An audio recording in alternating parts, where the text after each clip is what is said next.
Bhagavate Vasudevaya. Om Namo Bhagavate Vasudevaya. Om Namo Bhagavate Vasudevaya.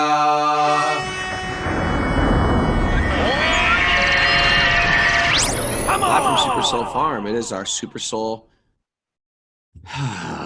Take two. I can tell, unless I have my phone flipped over where I can read it on the back of the phone, I get it wrong. So Okay. I reached for my phone. Live from Supersoul Farm. This is Wisdom of the Sages, our daily yoga podcast with your host Raghunath and co-host and senior educator at the Bhakti Center, Kaustubha Das. Take three. We're going to take three that one. Ready? Live from Supersoul Farm, this is... That was like our journey home. Where did I get that from? Take three. Take four. Take four. Live from Supersoul Farm, this is Wisdom of the Sages, a daily yoga podcast with your host Raghunath and co-host and senior educator at the Bhakti Center in New York City, Kaustubha Das. Welcome to the show. Welcome, everybody. And I just want to share that we had a very, very wonderful Krishna book reading last night. If you weren't on that Zoom, people, we had about 25 people or so. We announced it on the day live. And if you're on our Patreon group, patreon.com/Wisdom of the Sages, you can get that link and go back there. And we call it the Sweet Baby Krishna reading, although we're doing different parts of his life where sometimes he wasn't a sweet baby. He was a sweet prince, a sweet person entering Mathura, a sweet teenager. But we call it Sweet Baby Krishna because we like that name so much. But I'm going to start exploring stories you don't hear so much.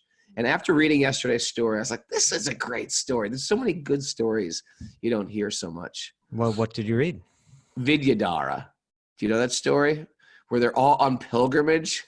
Yeah. I'll give you a teaser. They're all on pilgrimage. Krishna and all the fathers of the cowherd boys are all on pilgrimage. And they're all like camping out by the Saraswati River. And in the middle of the night, a giant serpent attacks Nanda Maharaj, Krishna's father, and starts swallowing him whole. And he starts calling, Krishna, Krishna. And they all start burning him with sticks from the fire. And no one could get this snake off him. I mean, you can't make this stuff up. You could, but you have to be tripping or something like that. And then Krishna comes over and puts his foot on the snake. And the snake turns into this beautiful being. And he starts claiming full responsibility for his snake body. He said, in the previous life, I was some horrible person. Well, actually, I was a very beautiful person, but I was very critical of a person who wasn't beautiful. And the person happened to be a great sage. So here I was, incredibly beautiful, so much charm, so much poise when I walked. I was from a higher planet, and I saw this crippled, old, deformed man, and I sort of just looked down upon and said, look at this guy's gross. You ever make fun of somebody for their bodily appearance? Isn't that a horrible thing to do? I mean, we've probably all done it. Sometimes, hopefully none of us recently, but say, look at that guy. Sometimes we don't even know a person and we don't like him. Look at him. Oh, we like people because of their bodily appearance. And sometimes we dislike people right off the bat. They don't even have to do anything. We just dislike them off the bat due to their bodily appearance. So and he did that to a great sage. So he immediately got this reaction. I'm telling the whole story here. Anyway, it's a good story, isn't it? It is. Yeah. I'm looking forward to go back and check it out again.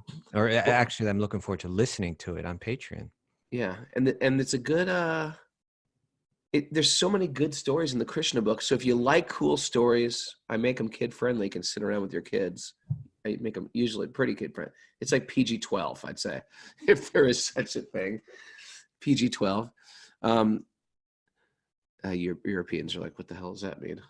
It's an American system for rating movies. That's what it is. It means you have to be at least 12 years old or with a parent. Anyway, the Krishna book is a great storybook, but at the same time, It's laden with deep philosophical insights to our life and how to live. And so I really appreciate this book. And anyway. And what did you take away from it for your life and how to live? Not to criticize people based on bodily appearance? Or? Actually, that's one, but I'm not so bad of a critic of people's bodily appearance. I was when I was little, or when I was a teenager. I was like the most sarcastic jackass you could ever meet. I was rude, cruel, fast, and funny. And it made for it's a horrible recipe to have happiness in your life. But so I don't do that so much anymore. And I try to catch myself if I'm feeling like a little judgmental by someone's appearance. It's hard. It's hard to do. Just sort of that's how I'm programmed. That's how my brain's programmed to be sarcastic and rude. But my takeaway was that whenever you have some type of great opulence or great thing in your life, thank you, Sean Davis. We're all born with some gift. And if I use this gift to lord it over somebody else, I'm born with great beauty. I'm born with or great wealth or great intelligence. And I use that ability just to be a jerk, just really be rude or cruel or manipulative or controlling of another person. It's just it's a misuse of the gift. And it already stinks that you're doing that. And, there's already an initial punishment. But here the story is, this is what you talk about bad karma. People have bad karma. This is what gives bad karma. If you're fearing some reaction in the future. So I'm not even saying don't do it out of fear. I'm just saying don't do it because immediately you'll be wrapped up in your ego and thus you'll suffer. I'm not saying in your next life you'll be a snake, although you could be. I'm saying immediately, once you're in your ego like that, you are suffering. So my takeaway was whatever gift I have, and sometimes throughout life we get different amounts of gifts. Different gifts get put on you. You get a little bit of fame, a little bit of money, a little bit of intelligence, a little bit of insight, a little bit of influence. You're the new manager here. Careful how you wield your power.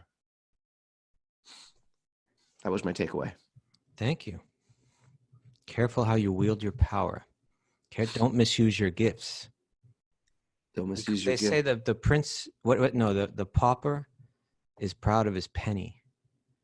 Right? You've heard that before? Yeah, the pauper is proud of his penny. It's true. We get a little beauty. We get a little fame. We get a little wealth. We get a little strength.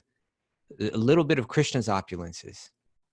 It's interesting, and there's always people with more. There's always people with more opulences. I'm not saying don't appreciate what you have, but don't get proud of what you have. That's the point. It can be taken away in a second. What was a great show for that? VH1. And by the way, this is a Krishna conscious spiritual tangent here. So just clam up, cork it for those who are trying to go get after me right here. There was a show on VH1 used to be called something like Where Are They Now? If anyone has a name for that, you can write it up on the board. Where Are They Now? And it would have someone like David Cassidy or like Peter Frampton. Like, where's Peter Frampton right now? So if you're my age, Peter Frampton was like filling coliseums, all over America, playing guitar. And he had some thing on his guitar that hooked up to his mouth where they called it like a talking guitar. Do you feel like I do? Do you? Anyway, he was huge. And then he lost all his fame. And now he's a bartender, or he's working in a bar or stuff like that. It was called Behind the Music, according to Behind the Music. That was a great show. Because it just showed how you could go from nothing or have nothing. You get discovered. Now you're a famous musician. And then all of a sudden, you're nobody. David Cassidy was like that, the singer of the Partridge Family. He was like a teenage heartthrob. Like, imagine being a teenage heartthrob on the cover of every teenage magazine, Teen Beat, whatever it was. And then all of a sudden, you are not only not noticed or irrelevant, it's like you're a laughing stock. Oh my, how much must that hurt a person? it's hard to handle those opulences. We're not really prepared to handle those opulences. That's why all those shows, like those behind the music things, it was like everyone was about to crash, you know? It was all about, I'm a drug addict now. Well, it's not just the opulence and handling the opulence, which is also difficult.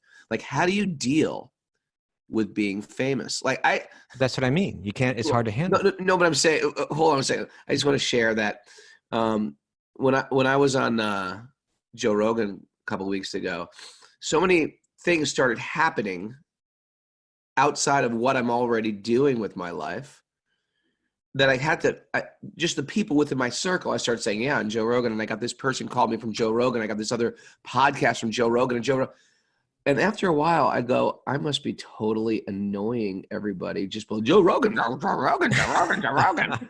Will you shut up? Who cares? Big deal. It's like, just shut the hell up. So it's one thing just to hold the energy of fame. It's another thing to deal with the loss of fame, which is tragic. It's not because not just becoming irrelevant, which is also painful, but imagine being famous and then being a laughing stock. Like, can anybody think of a person who's like a laughing stock? Someone, Parmananda wrote, Billy Joel was tragic. Really? What happened to Billy Joel? I thought he's still famous. Yeah. Well, he may still be famous, but he's saying that a lot of the life has been tragic, a lot of pain. Oh, well, life is tragic. We all know that. No one's going to escape tragedy. It just becomes amplified when you get the more of those opulences. But, it said Krishna's called Bhagavan, right? Yeah. Meaning that Bhag means opulences and Bhagavan means one who possesses the opulences. So what is it? 6 opulences? You hot seated me. Let's hot seat Mara. Okay. And Mara? Mara's got this. I hot seated Mary yesterday on the Krishna book. I said, what does Vidyadhara mean? And she got it. Okay. One who holds Vidya, one who holds intelligence. Okay. 6 opulences. Say it loud. Say it proud. I'm going to move the mic over here. Say it loud. Fame. Fame, yes, that's an opulence. Beauty. Beauty, opulence. Wealth. Wealth, opulence. Renunciation. Renunciation means able to walk away from whatever you offer them. Knowledge. You just said that. Oh. No, she didn't. No, she didn't. Okay. Thanks. Oh, sorry. Knowledge. trying to trip her up. Trying to crush her no matter what she does. And the 6th one. I've lost count at this point. We have fame, wealth, knowledge, intelligence, beauty, strength. So this is what this word Bhagavan means. So sometimes you hear in India God referred to as Bhagavan. You hear in the Bhagavad Gita, Sri Bhagavan Uvacha. And that means the supreme divinity. It really means the one who has all those opulences in full. Right. Just like Kaustubha is very intelligent, but he doesn't have all intelligence. Sometimes he'll say something. I thought you were going to say, but he's really goofy looking or something. No. I was going to say that about myself. I got shortchanged on the beauty opulence. Compared to like a toad, I have a little bit, But the fact is, you don't have all beauty. So sometimes we have some type of whatever opulence we do. We walk around. Oh yeah, someone wrote Osho was called Bhagavan. Yeah, that was I think his actual name, Osho, but he wasn't. Well, and in India, a lot of people get names of God as their name, like who? Who can you like think? Almost anyone. Like everybody in India has a name of God. Although Aravind, what does your name mean? And Aditi, we know Aditi who's on the show here. Aditi's name means it's the mother of the demigods. In any case, these opulences of Bhagavan, we desire them for ourselves. We desire fame, we desire beauty, we desire wealth, etc. But when we start to really get them, they're hard to handle. Yeah. You get too much fame, you can't handle it. You get too much, too much wealth, you can't handle it, and people crash. So the devotees are like, we're happy that Krishna has them, and he grants them to the devotee. And when one has humility, one just thing from the Bhagavatam I always found really amazing And we read a little bit of it some shows back, but when Brahma is praying to Vishnu, when he's just kind of appeared in the universe and he's trying to figure everything out, he's the sole person, he's got this big task in front of him to engineer the universe, right? To start the creation. And he prays to Lord Vishnu. And what he prays for is that may I not become proud, right? That I'm about to create the universe, right? Like I'm granted so much power. And he has the intuition that pride comes through creation, right? That through this, I will become proud, and I'll begin to misunderstand who I am. I'll try to take your opulences for myself and enjoy them for myself. And so right from the beginning, the very first prayer in the universe is Brahma praying, may I not become proud. Something to meditate on. It's tricky. Yeah. Tricky. It's tricky to, okay, let's stop that. So yeah, it is incredibly painful. Scott just wrote up in the message board, I was huge. Or I wrote, he was huge. Scott wrote, I've lost fame. Scott was in a band that was huge. What band was that?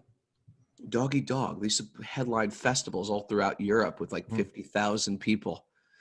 We would open for them. And the thing is, he doesn't change. Matter of fact, since I've known him, he's become exponentially a better and better human being.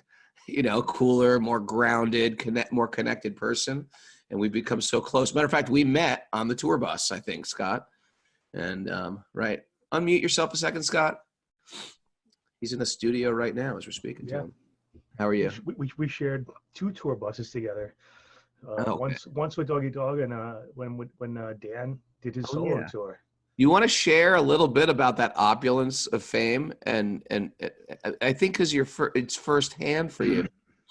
You might. I'm sorry to put you on the super duper hot seat, but you shared it first, so I'm picking at you. You know, that band was a little conflicts in the band itself. You know, so right at the height of the band, I kind of got kicked out of the band, and oh wow! And the height was huge. I mean, you might have missed this era, and it was especially in Europe. These guys were so big; it was like a phenomenon.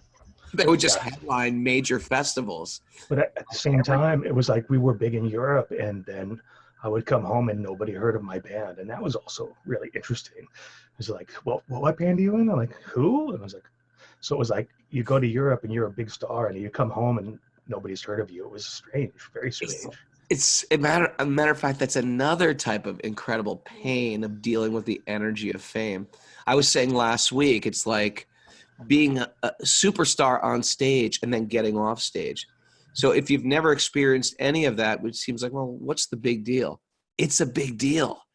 And I didn't think of it like that, Scott, about being famous in one country. And then you cross a border, especially your home country, and you're like, no one cares less. And how do you deal with that? Because it doesn't seem like you're – see, what in Bhakti, we're actually analyzing fame as an energy that you're actually you hold on to, and then you relinquish, and you hold on to and you relinquish, and it's not even yours. Once I take it as mine, get ready to suffer. And if you're in complete illusion, like we are when we are born in this world, we're born in illusion, then we take this type of fame and think like, well, yeah, well, I've earned it. I've worked hard. I practice saxophone, or I practice guitar. We've toured, and I put in my time. Now I've earned this fame. And of course you like it because these are good songs that I wrote, and it's about time, because we were always good, and now people just didn't get it, and now they finally get it, and now they finally get how great I am. So it's almost like that's the illusion anyway. The illusion is I am great. I am the center of the universe, and now people have finally caught on. So you're thinking, yeah, of course you're catching on, but it's still an illusion. You're not huge. You're not the center of the universe. And I'm going to show you by shedding some light on your fame. You cross the border, get off that JFK, you're a nobody. Fly to South America, like Shelter, my band. we were rock stars in Brazil. You know, Parmananda can share. Maybe Parmananda can click on his mic if he's here. Parmananda, you around? Haribo. Parmananda, you want to talk about our first time we went? We're not doing this to be indulgent. It's actually incredibly painful. Parmananda, you want to share this? The first time we went to Brazil, we showed up and they had these guys walking around, huge dudes in suits, walking around with little earpieces. We thought they were from the government. And they were like checking us out, and, you know, we didn't know who they were. And we asked Verona, like, who are these guys? They said, oh, they're your bodyguards. We're like, bodyguards? What are you talking about? They said, well, we're going to a record store appearance, an in-store appearance, and you're going to need bodyguards. And, you know, usually for a hardcore band, you go to these record store appearances where you sign records, and it's so humiliating because there's like 7 people there, one nutty girl, one crazy guy. And it's just kind of corny anyway to just, you know, be signing records and pretend to be a rock star. But we get to this mall, and there's literally 3,000 kids outside of this mall waiting for us to sign records. It looked like there was a riot going on. I was like, oh my God, is everybody okay here? What's going on? And they're like, oh, they're all here to see you. We actually needed the bodyguards. We never would have been able to get into that mall without the bodyguards. They sort of parted everybody and, you know, made sure that. Made a circle around us. Yeah. And then we fly back to America and we're like, who cares? So yeah, it could do a number on your mind. And it's so funny how Krishna humbled us, because right when we got back from that tour, we opened up on an arena tour for No Doubt. We thought we were going to be the biggest band in the world, and we put out our next record, which was the Beyond Planet Earth record, which was panned. Krishna really humbled us. Yeah, I tell you, the universe can humble you. So the universe sometimes kicks you, and sometimes the universe just holds your nose in the dirt and grinds it down. And I don't think anybody gets a pass from that. But unless you deal with it with like a spiritual lens, you're setting yourself up for incredible pain. Liam is at the show right now. Liam, you want to unmic yourself? Liam's also in a very, very big band, Dillinger Escape Plan. We broke up, Raghu. You did? Okay, forget it. Yeah, well, I got humbled too. See? Too near you not to hear you. All right. Well, it was a big band. Yeah. Anyone, Everything you're saying I can relate to. I'm laughing out loud here. Yeah. Let's see. Bob Healy, you're in a band. You want to share some? I want to unmute quickly, Bob. We got a lot of people who have been pretty big bands, but Liam's band was massive. Sure. Bob, you got a realization with fame? I'm just very humbled that you know, after we stopped playing for like 10 years, and then we did a reunion show, people started wanting us to come play other places other than our hometown. And every time we go out. Well, you're still an illusion here. I get it.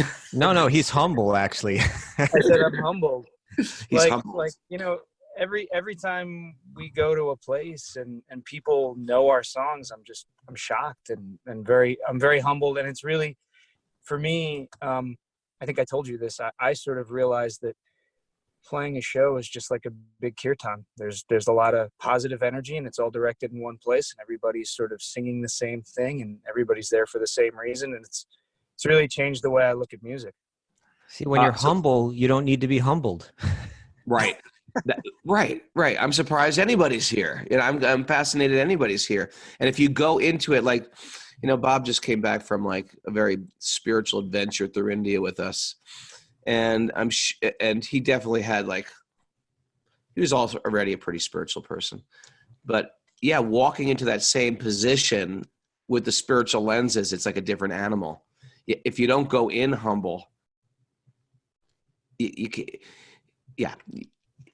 If you're walking tall, it's easy to trip, but if you're coming in with your hands folded, then you appreciate whatever you got. It's all of this stuff we're talking about are great tools to deal with some intense good karma. And because, and we should just understand from here. You see a lot of people with a lot of validation, a lot of good karma, getting a lot of reciprocation and kudos from the world. You should understand they're about to be in a lot of pain. For all the high they get, there's a low that goes with that. And if they're riding high their entire life, hey, guess what? You got to lose it all. So it's not only what comes up, what comes down. It's like what comes up might sometimes come crashing down. And then it's like, and sometimes people who loved you for your fame, because that's what you're putting out there, is you. I am this guy. And all of a sudden your fame gets taken away. You might lose a lot of friends because they actually weren't your friends. It's a real tricky thing.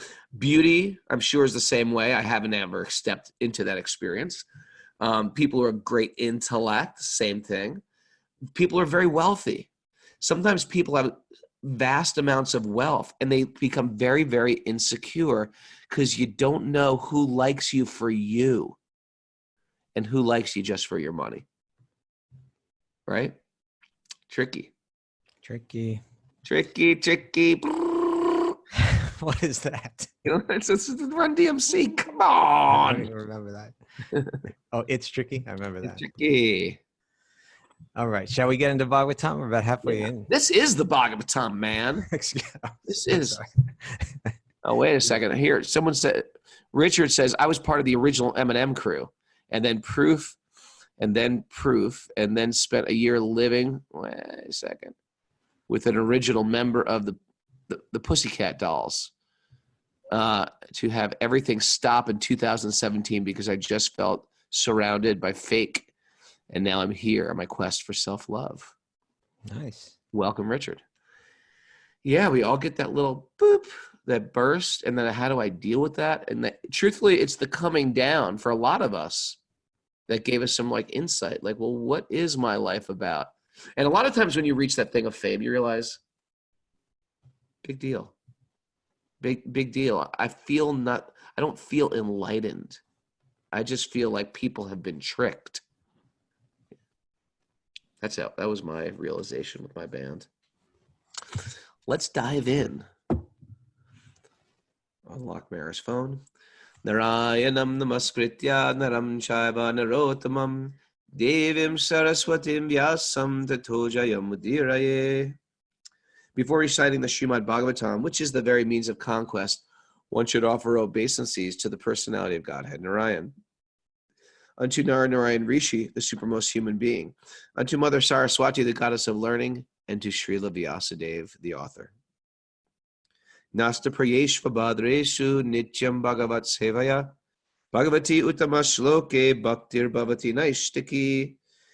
By regular attendance in classes on the Bhagavatam, and by rendering service to the pure devotee, all that is troublesome to the heart is almost completely destroyed, and loving service to the personality of Godhead, who is praised with transcendental songs, is established in the heart as an irrevocable fact. Om Akyana Timurandasya Gyananjana Salakaya Chakshurun Militamyena Tasmai Shri Gurave Namaha. Man, this is our own little VH1 show right here. What happened to Paramananda? Whatever happened to Raghunath? Whatever happened to City Sax? And whatever happened to Dillinger Escape Plan and Eminem's crew? What happened? What happened to us? Where are they now? They're up at 5 a.m, tuned into Wisdom of the Sages. Yeah, man. Thank God for that. The beauty of being humbled. We actually have to learn to welcome it, huh? Well, as people practicing bhakti, we sort of want to. We want to be humbled because we're living in that ego. So in a humbling situation, we just think, Krishna's showering mercy upon me. Yeah.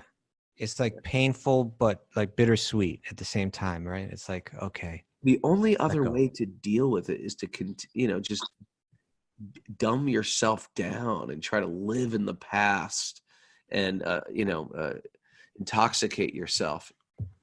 I can't imagine. All right. All righty. So I think we're on Canto 1, Chapter 8, text number 14, if I'm... Yeah. The supreme mysticism. The supreme mysticism, Sri Krishna, resides within everyone's heart, says the Paramatma. Well, that's very interesting. The supreme mysticism, Sri Krishna, resides in Is that how mine says? The Lord of Supreme Mysticism. the Lord of supreme mysticism. I just figured I'd make up. Okay. All right. I thought you were. Can't I do my own translations? Aren't No, that's I? fine. I thought you were wondering about the Master of phrasing. Sanskrit. Sri reside. Okay. As such, to protect the progeny of the Kuru dynasty, he covered the embryo of Uttara by his personal energy. So here's a weapon. If you're new to this, get ready. A weapon's getting thrown at the embryo in the womb of the heir to the throne. And Krishna, who's the Supersoul or the Paramatma in everyone's heart, covers and protects. Okay. Shall we read just a little bit of this commentary here? Sure. You want to read? Sure. I've been doing a lot of talking. Okay. So it says the Lord of Supreme Mysticism can simultaneously reside within everyone's heart or even within the atoms by his Paramatma feature. Right? So Atma means like the soul, and Paramatma means the Supreme Soul. So again, the Lord of Supreme Mysticism can simultaneously reside within everyone's heart or even within the atoms by his Paramatma feature, his plenary portion. Therefore, from within the body of Uttara, he covered the embryo to save Maharaj Parikshit and protect the progeny of Maharaj Kuru, of whom King Pandu was also a descendant. So, this is, again, the reason that we're hearing about this is because this Maharaj Parikshit in the womb is going to be the main person that the Bhagavatam is spoken to as we move forward. And it's being described how this Paramatma feature, which is residing within the heart of every living being, which is right now within the heart of each one of us, he was able to see it, from within the womb. And that kind of had him always searching for that vision again, even after he was born. It's pretty cool. I think if you're joining late, a quick overview on what Paramatma is. There's 3 facets of divinity. One is God without. God without has form. Then from form comes expansion, where God is within. So God is within every living being in full. Somehow it's in full without and in full within. It's undescribable. You can't understand that. Within, it's called the Supreme Soul or the Super Soul or the Paramatma. And then, of course, there's God in the Brahman or impersonal form. And that means everything is God. The mic is God. You're God. I'm God. So all 3 of those aspects of truth or God or divinity are real. They're just seen from different vantage points by different yogis. In Bhakti-yoga, the meditation is on the form. So that's why we chant these mantras like Hare Rama, Hare Krishna, or Sri Ram, or Sri Krishna Govinda, Hare Murari. They're mantras of form. When you chant the mantra Om, it's a mantra of no form, right? And this particular form of the Paramatma, or the Supreme Soul, it's living within the heart of everyone, and it's also situated next to your own personal self. The personal self, or the soul, is a spark of divinity. It's not God in whole. It's a spark of divinity. Another illusion in transcendental circles is the spark is God. But it's stated in the Bhagavatam, the spark is situated next to the Supreme Soul. The Atma is next to the Paramatma. We didn't get that. Did we get that verse yet? What verse? The Brahmate me Bhagavan. We passed that a long time ago. Yeah, but we could go back. We always got to update the operating system. Of course. Yeah. So what is the verse? Vedanti tattvas tattvam. Hot-seated yourself, my friend. I know. Vedanta tattvam yajnana advayam. Brahmatni paramatmi bhagavan iti shabhyate. Yeah. Something like that. Vedanti tattva vidas tattvam yajnanam advayam brahmeti. Arvind, put that on the board. Bhagavan iti shabdyate. That it describes that the absolute truth can be understood in 3 different features. as his all-pervading impersonal energy within the heart of every living being as the Paramatma. And then as a person, one can know God as well. And so, like yoga, when we think of the stereotypical idea of yoga, the meditating person off in the forest or up in the mountain, really the way that we find it described, especially in the Bhagavad Gita and in so much of this traditional literature, is that they were searching for the Paramatma in the heart. That's why they were trying to go into the state of samadhi, because in that state, when the mind, in the 6th chapter of the Gita, it'll say that when the mind's been conquered, the Paramatma is already reached, right? It's like God is sitting right within our own heart, but we're focused on the mind. And so we're totally unaware. Most of us move through the world completely unaware, out of touch with the Paramatma. But if we were able to control the mind, we'd find God immediately, instantly, right within our own self and feel that connection. And that's what the yogis were trying to do, through Ashtanga Yoga. But a lot of great verses about Paramatma in the Bhagavad Gita. The Bhagavad Gita stresses the recognition of the Paramatma, the living for the Paramatma, as like a key feature throughout it. 13 chapters loaded with great verses, 18 chapters, so many. I thought I'd read a few. You want to get into it, Raghu? Yeah, please. Okay, so by the way, I was listening to one of the Wisdom of the Sages podcasts yesterday. Yeah. Was it any good? Well, I really realized I like your voice a lot. I like your voice, and I'm repulsed by my own voice. Does anybody ever do that? Like you hear your own voice, you're like, oh, I sound like that. I was like, man, I gotta change my voice. People and love your voice. Well, we've always known you as that voice, so don't be so hard on yourself. But it was really. I have to speak more methodically and clearly like you. You speak very clearly and methodically. No, you be you, I'll be me. Okay. All right, maybe I'll just be me. Hold it. What did I do? What did I unleash here? You told me. Okay, so this is from the 13th chapter, text 16, speaking about the Paramatma. The supreme truth exists outside and inside of all living beings, the moving and the non-moving, like that, so including the plants. Because he is subtle, he is beyond the power of the material senses to see or to know. Although far, far away, he is also near to all. That's interesting, right? In one sense, it's like that connection seems so far away. So far and distant, but he's right here all along, not far away at all. If we just conquer that mind, he'll be discovered. Although the Supersoul appears to be divided among all beings, he is never divided. He is situated as one. So he's in my heart, in your heart, in everybody's heart, but at the same time, he's one.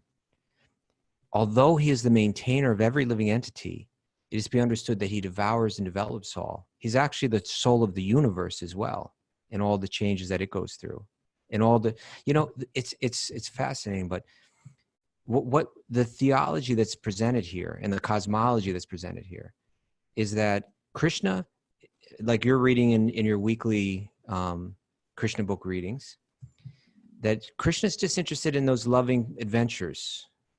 Oh, my father's being eaten by a snake. Let me go and take care of this. I put my foot on the snake. A beautiful being comes out. He's just like running around, like in these. It's almost like a comic book. but children's comic book. Yeah, but from a mature level, we can read it with that it's got incredible depth. Sure. But he's just interested in that adventures of love. But some of us want to try to live separately from him, or try to take those opulences and enjoy them for ourselves, the beauty, the knowledge, the fame, the power, etc. Mm-hmm. So then a material realm must exist for that, where we can play out that illusion. He's not so interested in playing around in that realm, but because we have that interest, he accompanies us. So first there's the entire material realm. He enters that in a feature like Paramatma called Mahavishnu. And he's the soul of the entire material world. Then within that material realm, there's unlimited universes. He enters into each universe and becomes the source of Lord Brahma and so on. And so that now he's the super soul within the universe. And then when all the different forms of the beings are created, he enters into the heart of each one. So he goes 1, 2, 3, and he goes with each individual with them there. So then it says, he is the source of light in all luminous objects. So he's in the sun, right? That same super soul is there in the sun. When we see the sun, we think of Paramatma. And in the same way that it's spreading, the way that the sun spreads its rays throughout the universe, we understand the Paramatma is there spreading its energy throughout our body, or within every living being, or even within every atom. He is beyond the darkness of matter and is unmanifested. He is knowledge. He is the object of knowledge, and he is the goal of knowledge.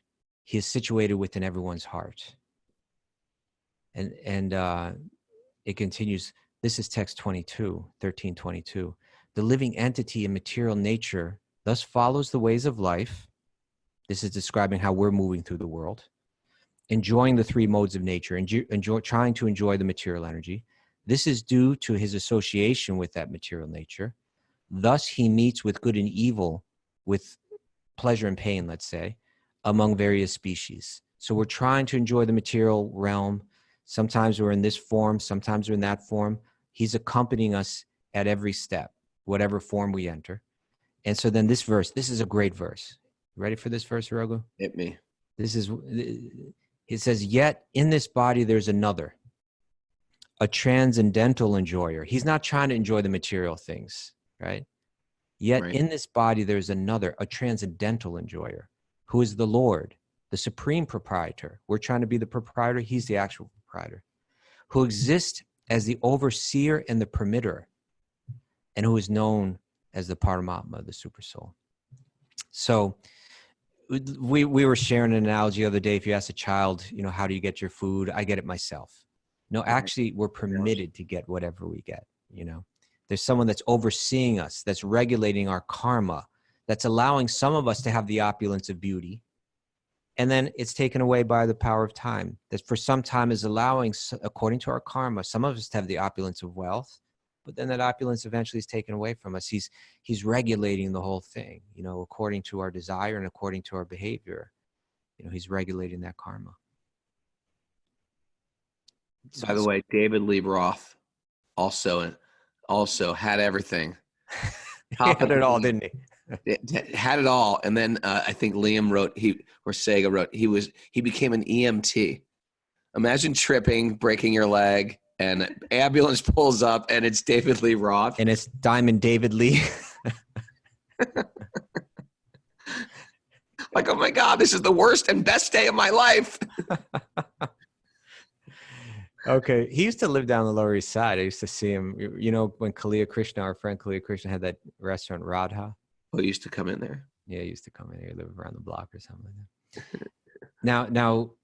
Now, there's some really nice verses here. It says, one who sees the super soul accompanying the individual soul in all bodies. In other words, one who does, you began today's show by saying how, like, sometimes we just judge people based on the external appearance, right? Yeah. We see, oh, that person's attractive, that person's goofy. That guy's got a big head. That guy's got, his head's too big. What's with that? Whatever. What's up with that big head guy? That guy dresses cool, that guy doesn't, whatever. Yeah. But this is the way that the yogis see.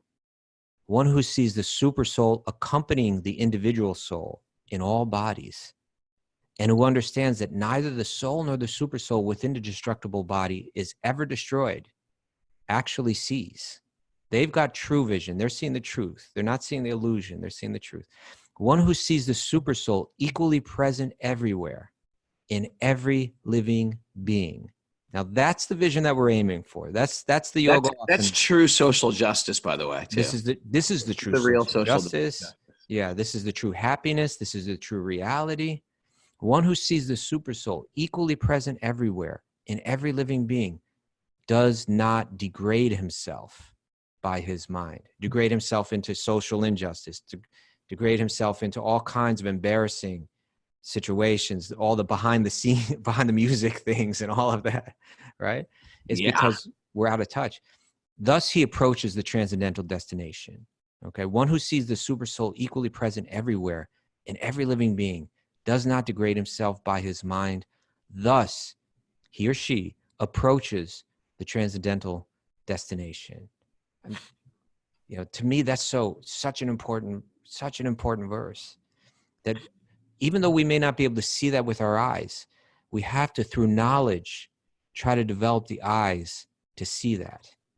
So that when I'm standing before someone, I'm not judging them on their appearance, because I'm aware in that moment, I'm aware they're an eternal soul, just like me, a spark of divine energy.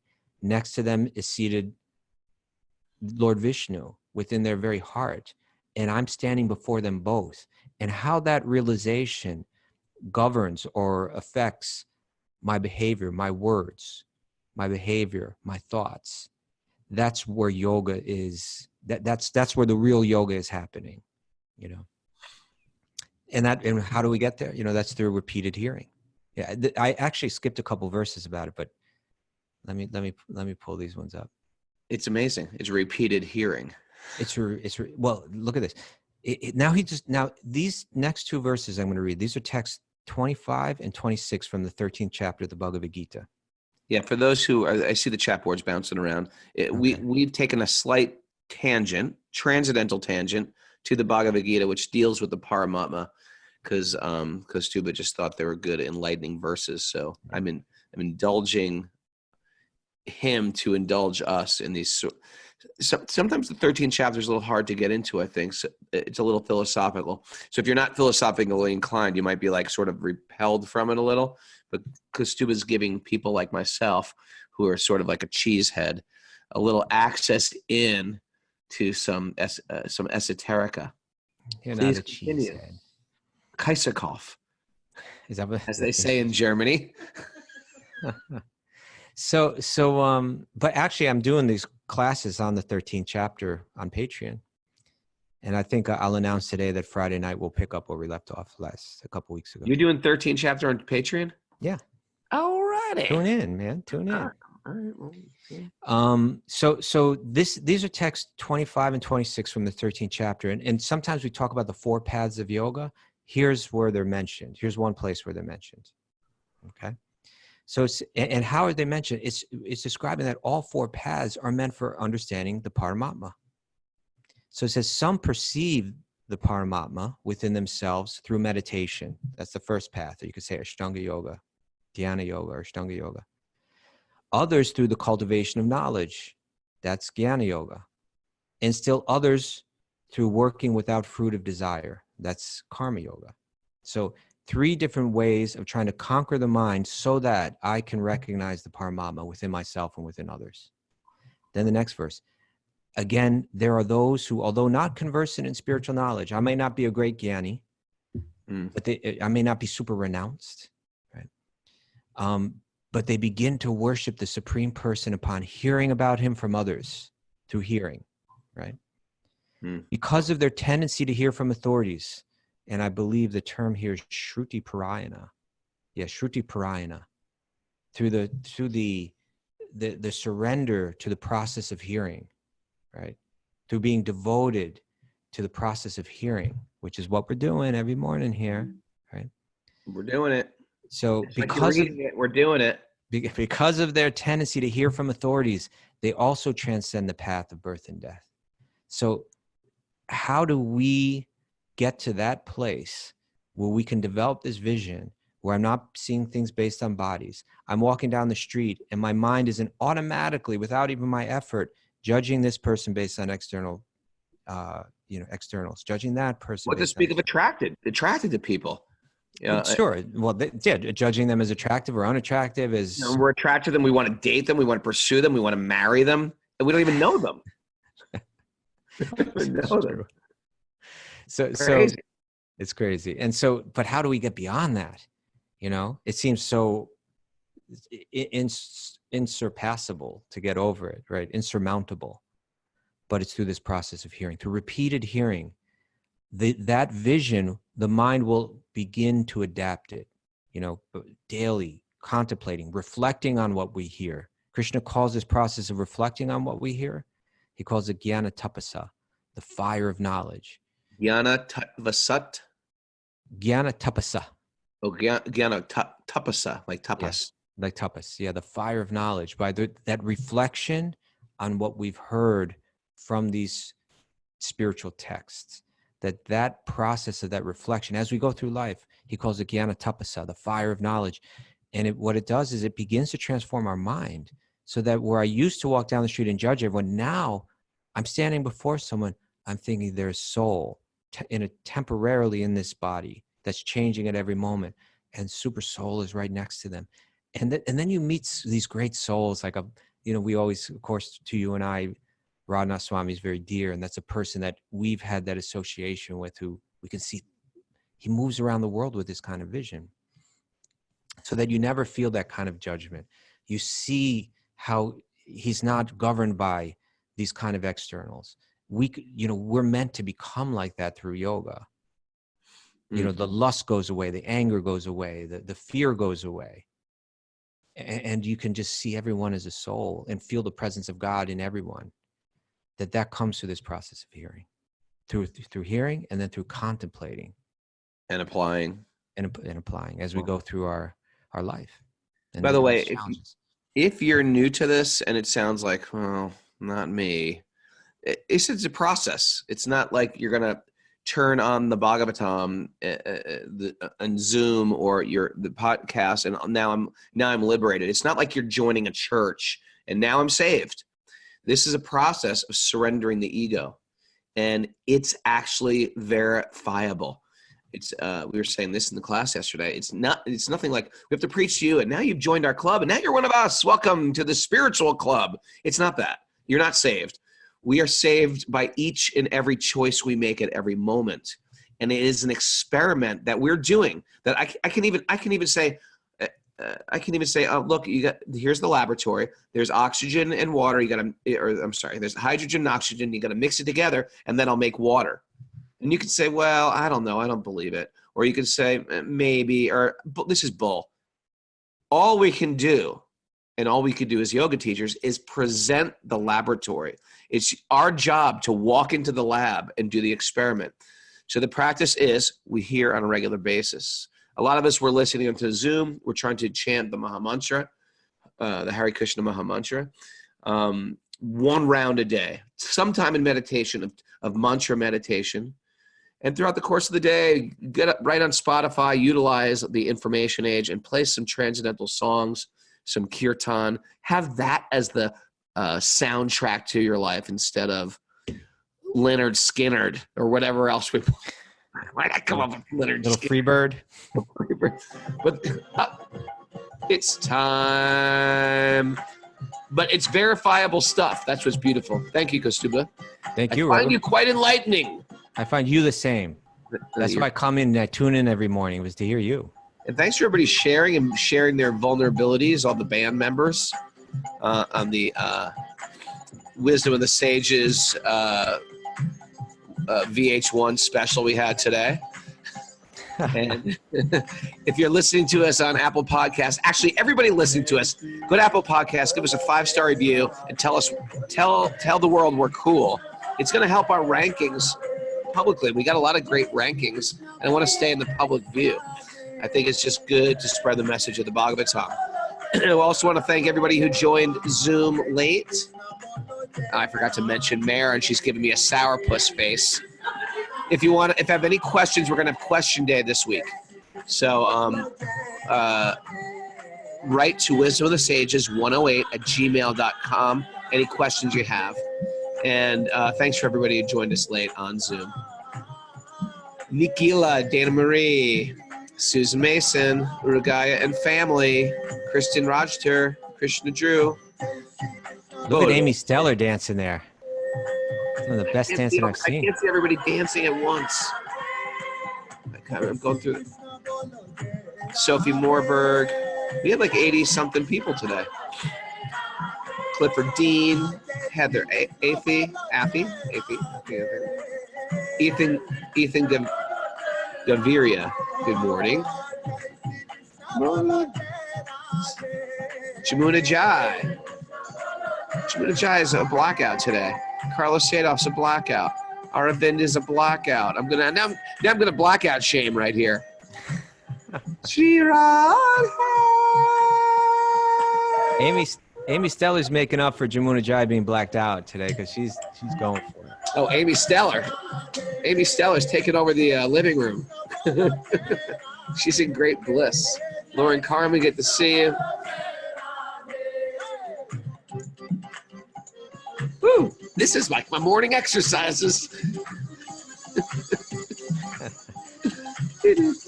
Kiko looks like she's in San Francisco over there. Kiko's always losing her mind.